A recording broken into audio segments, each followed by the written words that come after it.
Relief মেটেরিয়ালসের যাতে কোনো রকম অসুবিধে না হয়। হেলথ সেক্রেটারি এখানে আছে, আমি বলবো যে সাপে কাটার ওষুধ যেটা ভেনাম বলো মনে হয় তোমরা,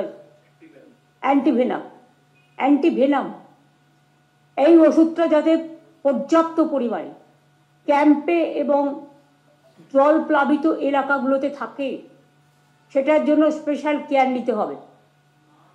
বিদ্যুতের খুঁটিগুলো যাতে ইলেকট্রিকিউটেড না হয়ে যায়, বিদ্যুৎ দপ্তর থেকে একটা প্রচারও দরকার।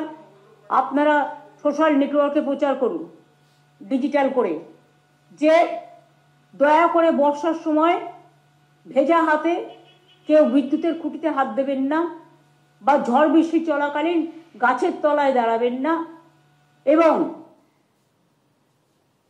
সিএসসিকেও অ্যালার্ট করতে হবে, বিদ্যুৎ দপ্তরকে অ্যালার্ট করতে হবে যাতে কোনো ইনসিডেন্ট না হয়, অ্যাক্সিডেন্ট না হয়, তার পরিপূর্ণ মনিটরিং করতে হবে। মনিটরিং চলবে এখন।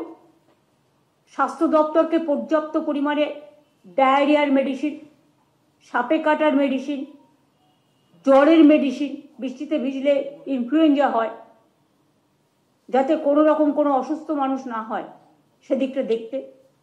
ডিজাস্টার ডিপার্টমেন্টকে বলবো, একটা টার্পোলিন দিয়ে দিলাম 25 জন বাড়িতে লোক, এটা না দেখে, টার্পোলিনের অভাব না দেখে, বা এক্ষুনি প্রয়োজন বলে বেশি টার্পোলিনের অর্ডার দেওয়া সুস্বাস্থ্যকর নয়। যতটা প্রয়োজন দেখুন, ডিএমদের কাছে যে জেলাগুলো বিশেষ করে বন্যা প্লাবিত হয়, জল প্লাবিত হয়, সেই জেলাগুলোতে যেন পর্যাপ্ত পরিমাণে টার্পোলিন, জামা কাপড়, ফুড, মেডিসিন, জল, পানীয় জল ইত্যাদি থাকে, তার ব্যবস্থা করা। কারণ পুকুরগুলো এই সময় জল ভরে যায়, ওই জল খেলে ডায়রিয়া হয়। পিএইচি থেকেও না, সব জায়গায় দরকার হলে ওয়াটার ভ্যান টাইপের যেটা রেখে জল পড়ে, সেই সমস্তগুলোর ব্যবস্থা করতে হবে। ইরিগেশন ডিপার্টমেন্টকে বলবো যে ছোটোখাটো কাজগুলো করা যায় বর্ষার মধ্যেও, জীবনে ঝুঁকি নিয়ে নয়, সেগুলোকে দেখে নিতে। এবং আমি তো বারবার বলছি, ম্যানগ্রোভ এবং ভোড়া ঘাস নাকি একটা বলে,